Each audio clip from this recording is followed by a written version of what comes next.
अब जूठा नहीं खाएगी सुजानपुर की जनता, नहीं चाहिए मंत्री पद, राजेंद्र राणा।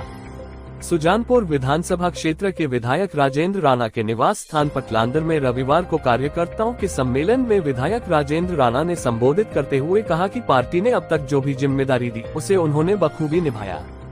वर्ष 2022 के चुनाव में अपने विधानसभा क्षेत्र के अलावा प्रदेश के 10 चुनाव क्षेत्रों में चुनाव प्रचार की बागडोर संभाली थी।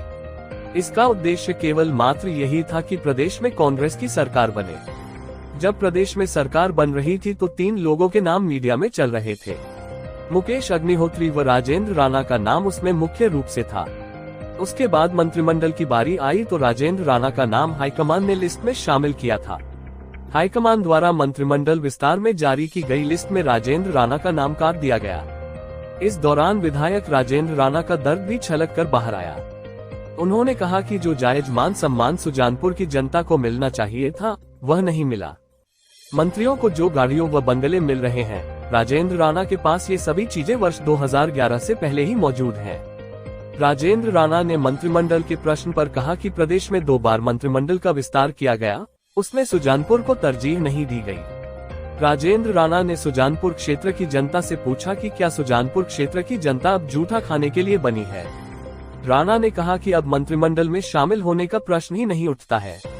उन्होंने कहा कि सुजानपुर क्षेत्र के जनता के मान सम्मान की बात आए तो उससे समझौता नहीं किया जाएगा। ये लड़ाई राजेंद्र राणा की नहीं है, बल्कि यह लड़ाई सुजानपुर क्षेत्र की जनता की है। राजेंद्र राणा ने कहा कि आने वाले समय में जो भी कदम उठाएंगे, सुजानपुर क्षेत्र की जनता के आशीर्वाद से सुजानपुर क्षेत्र के हित में लेंगे। सर्व कल्याणकारी संस्था के राष्ट्रीय अध्यक्ष अभिषेक राणा ने कहा कि मंत्री बनने का लालच नहीं है। लालच तो इतना है कि सुजानपुर क्षेत्र की जनता को उनका हक मिलना चाहिए था, वह नहीं मिला। उन्होंने कहा कि बंद कमरे में बड़े बड़े वायदे किए गए, उस बात के वह गवाह हैं, लेकिन वायदे पूरे नहीं होने से निराश होना जायज बात है। उन्होंने कहा कि एमपी का चुनाव लड़ने के लिए उनके साथ साथ राजेंद्र राणा को हाईकमान ने पूछा। सभी से अवगत करवाया गया कि अभिषेक राणा का नाम सबसे आगे चल रहा है। अभिषेक राणा ने कहा कि हमारी लड़ाई चुनाव लड़ने की नहीं है, हमारी लड़ाई यही रहेगी कि हम अपने लोगों का काम कैसे कर सकते हैं।